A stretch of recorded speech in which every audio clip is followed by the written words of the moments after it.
नमस्कार दोस्तों, मैं हूं योगेश राणा और सवाल यह है कि नुपुर शर्मा मामले में भाजपा क्यों झुक गई और अपनी तेज तर्रार प्रवक्ता को पार्टी से क्यों सस्पेंड कर दिया।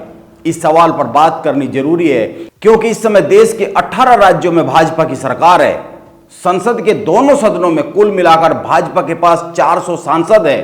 देश भर के राज्यों की विधानसभाओं में विधायकों की बात करें तो 1300 से ज्यादा विधायक है, लेकिन इन सारे सांसदों और विधायकों में एक भी मुसलमान नहीं है।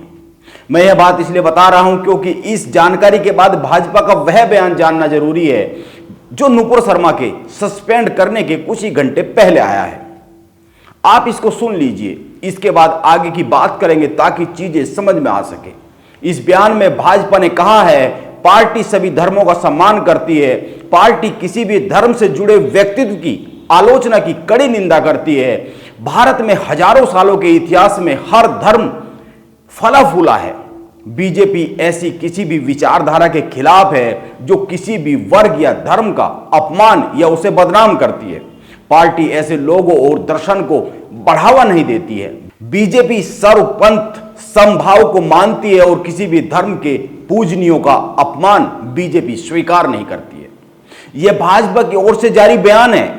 अब आप सोचिए, एक तरफ भाजपा 400 सांसद और 1300 से ज्यादा विधायकों में से किसी भी एक मुसलमान को टिकट नहीं देती है और दूसरी तरफ यह ऑफिशियली बयान जारी करती है जो मैंने अभी आपको सुनाया है। इसीलिए मैं यह कह रहा हूं और इसीलिए मैं सवाल कर रहा हूं कि भाजपा आखिर क्यों झुकी और नुपुर शर्मा को क्यों सस्पेंड कर दिया, जबकि नुपुर शर्मा की गिनती भाजपा की तेज तर्रार प्रवक्ताओं में होती थी। वो हमेशा मीडिया के सामने पार्टी का स्टैंड मजबूती के साथ रखती थी। इसके बाद भी उनको सस्पेंड किया गया।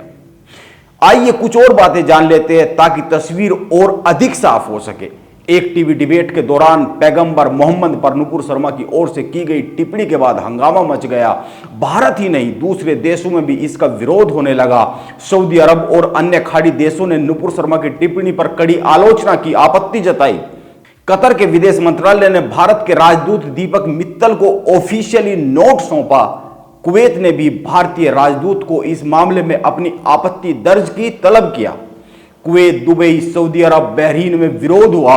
यह विरोध ऐसे समय में हुआ जब उपराष्ट्रपति एम वेंकैया नायडू अरब दौरे पर है।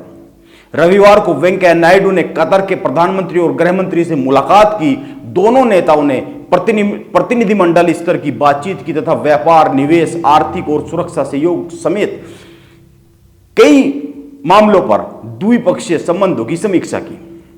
उपराष्ट्रपति वेंकैया नायडू 30 मई से 7 जून तक 3 देशों के दौरे के अंतिम चरण में अरब पहुंचे हुए हैं। यह ध्यान में रखने वाली बात है, इसीलिए नुपुर शर्मा पर कार्रवाई को लेकर इन सब बातों को जोड़कर देखा जा रहा है और कई लोगों का मानना है कि भाजपा अरब देशों के दबाव में आ गई है और इसी दबाव के कारण नुपुर शर्मा पर एक्शन लिया गया है। अंग्रेजी अखबार द हिंदू ने भी एक रिपोर्ट छापी है जिसमें इस अखबार ने लिखा है, नुपुर शर्मा और नवीन जिंदल के बयान के बाद कानपुर में हिंसा हुई, लेकिन खाड़ी देशों में इस बयान पर आई तीखी प्रतिक्रिया के बाद पार्टी ने अपने नेताओं के खिलाफ यह एक्शन लिया। हालांकि बहुत से लोगों का कहना है कि यह भाजपा ने गलत किया है। इससे भारतीय मुसलमानों को हर बात पर खाड़ी देशों से मदद मांगने का बहाना मिल जाएगा। लेखिका ज़ैनब सिकंदर ने कहा है, मुझे इस बात की शर्मिंदगी है कि राष्ट्रीय प्रवक्ता के खिलाफ बीजेपी पर कार्रवाई के लिए हमें अरब देशों के बोलने की जरूरत पड़ती है।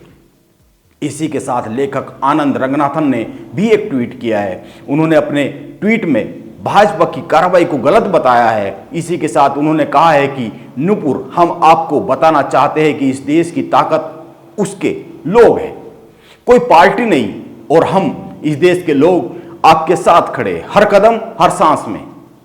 भाजपा की प्रवक्ता नुपुर शर्मा के निलंबन को लेकर ये कुछ बातें हैं जो मीडिया में, चर्चा में लोग राय बना रहे, परसेप्शन क्रिएट कर रहे।